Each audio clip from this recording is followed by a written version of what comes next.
Hey YouTube, it's Walker Heckman here, back with another video. This video is a little different than what you're used to on my channel, but I got a good clip this last fall bow hunting whitetail does of what jumping the string is.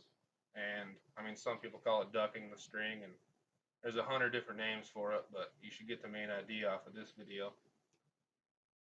Basically, what ducking the string or jumping the string is if you aim for like a center double lung shot with a bow, once you get out past probably 20-30 yards, the deer can actually duck so low that you will miss right over its shoulders. And this frustrates a lot of bow hunters, and it frustrated me this last fall. But I got a good video of it by myself, self filming.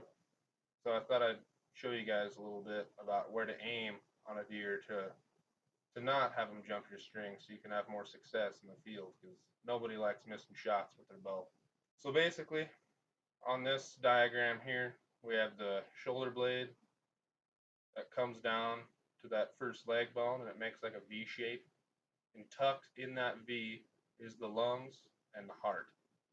Now, if you see, which most avid bow hunters probably already know this, the heart is way down at the bottom, sitting right above that leg bone. And this is hard to explain to people at first sometimes, because they don't like aiming that low, especially if they've been shooting at a target or whatever. But you actually are going to want to aim right down pretty much in the center of that heart, maybe just a tish left, right on the edge of that heart. That's what an elk hunter would probably call the crease on a bull elk. And if you aim there, they can jump or duck a long ways, and you'll still hit a double lung. And it might scare some people that that heart is basically right below that shoulder blade when they duck.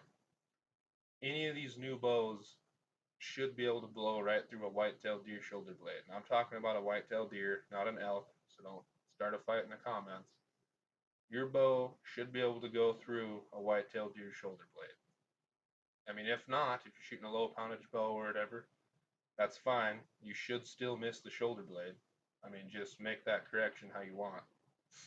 But I use this diagram here just to show you the anatomy of deer and to point out where you should be aiming here.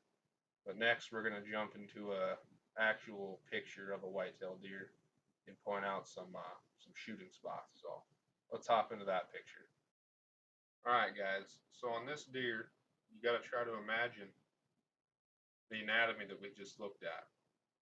Now, if you were just a normal guy off the street that didn't do much hunting or anything like that, you would think that this deer's bone anatomy basically went just straight up.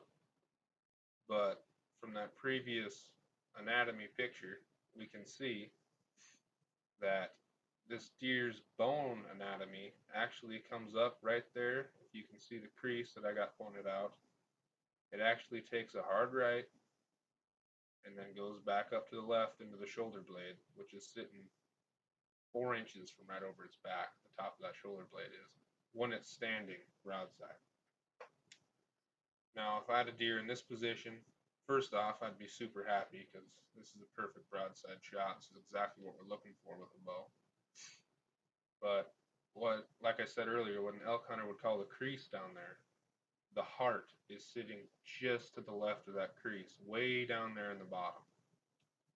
So you're actually going to want to aim right down there, way down there, right on the heart, right to the left of that crease, or even basically right on that crease.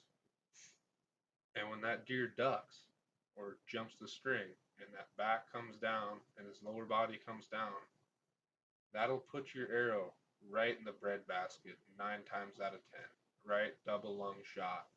And if he doesn't duck the string at all, then you're going to waylay him right in the heart, which is the best shot any bow hunter could ever ask for. So right here should be your aiming point, right there on that crease, way down at the bottom here. Now, I know it might be hard to wrap your head around to aim that low, but that is where a whitetail bow hunter should be aiming every time.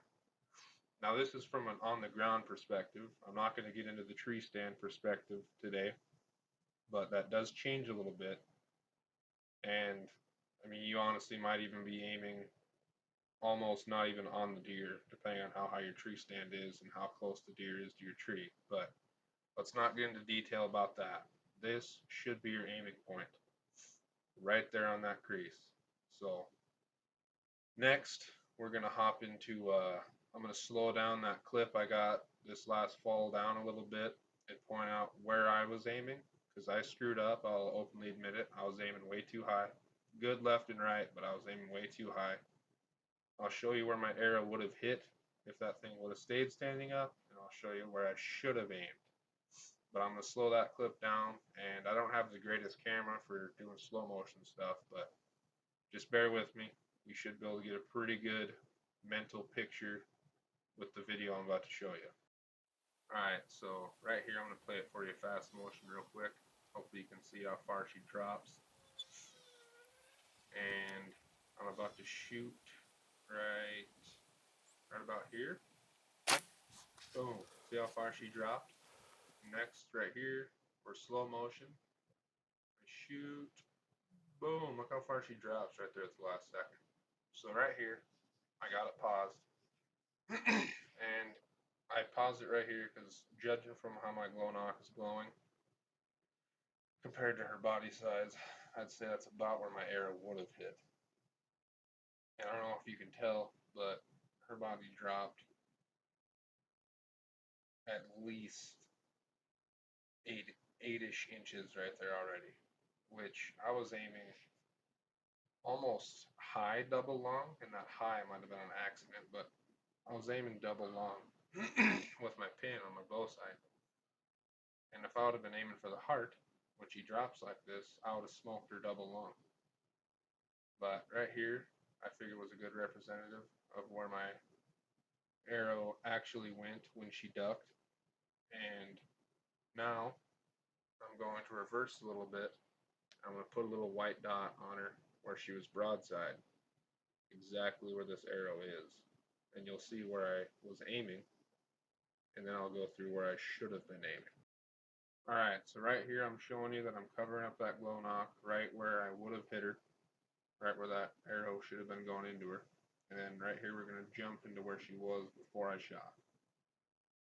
So I'd say, I mean, you don't get the right angle of the shot from this camera view, but I was self-filming, so it wasn't exactly easy to get it perfect. But you can see that I was aiming probably 8 to 10 inches below her back, maybe a little bit too far right, but right in there. And the right might just be because of that camera angle, like I said before. But that is a whereabouts I was aiming, and she dropped far enough for me to have a clean miss over her back. And I mean, I'm aiming 8 to 10 inches below her back. So if I put it, I don't know if you can see it, the grass is kind of in the way, but you should be able to see pretty much her whole body line. Way down there where I showed you earlier, where you should be aiming. If you were to put it right there, I would have smoked this white-tailed doe double long, and she jumped the string hard. But this is basically the best way that I can show you what happens if you don't aim low enough, where I showed you to earlier. They will jump the string pretty much every time, and you will miss if you don't aim low enough. Alright, so right here, I took it back to the last snapshot where the arrow, about the time where the arrow should have been going into her. And I got that green dot if I would have aimed where I should have aimed. And I got that red dot where I did aim. That red dot's actually covering up my glow knock in this snapshot.